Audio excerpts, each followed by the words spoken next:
நீங்கள் நல்லா பேசுகிறீங்க, ஹெல்ப்ஃபுல்லாக இருக்கிறீங்க. ஆனால் உங்ககிட்ட யாரும் ஓப்பனாக பேச மாட்றாங்க. அதே மாதிரி உங்களோட வேர்ட்ஸ் அவங்களுக்கு இம்பேக்ட்ஃபுல்லாக இல்லைன்னு நீங்கள் ஃபீல் பண்ணுறீங்களா? அப்போ இந்த புக்கை கண்டிப்பாக படிங்க. How to win friends and influence people. இந்த புக்கோட ஆத்தர் டேல் கார்னகி வந்து ஒரு சீக்ரெட் சொல்கிறாரு. Give honest and sincere appreciation. ஒருத்தர் மேலே இன்ட்ரெஸ்ட் இருக்கிறத நீங்கள் எப்படி சொல்லணும் அப்படின்னா, stop talking about you, start listening to them.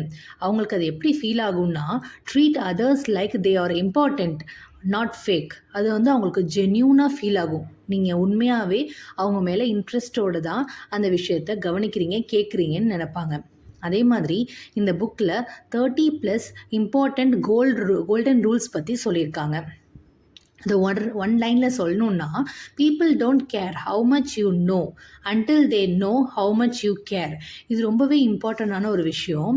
இது வந்து உங்களோட வாழ்க்கையில் ஃப்ரெண்ட்ஷிப், ரிலேஷன்ஷிப், ஈவன் உங்களோட ஒர்க் அட்மாஸ்ஃபியரில் கூட உங்களோட ஸ்டேட்டஸ் அண்ட் லெவல் ஆஃப் அப்ரிசியேஷனை வந்து இம்ப்ரூவ்மெண்ட் பண்ணுறதுக்கு ரொம்பவே உதவியாக இருக்கும். இன்றைக்கி ஒரு ஹேபிட் வந்து நீங்கள் வந்து மைண்டில் செட் பண்ணிக்கோங்க. அதாவது மற்றவங்கள அப்ரிஷியேட் பண்ணணும். ஆனால் அந்த அப்ரிசியேஷன் ரொம்ப ஜென்யூனான அப்ரிஷியேஷனாக இருக்கும். இந்த புக்கை பற்றின அப்டேட்ஸை நாளைக்கு நீங்கள் கண்டிப்பாக பார்க்க போகிறீங்க. அண்ட் ஆல்சோ டீட்டெயில் எக்ஸ்ப்ளனேஷனோட நாளைக்கு நான் வரேன். Thank you so much.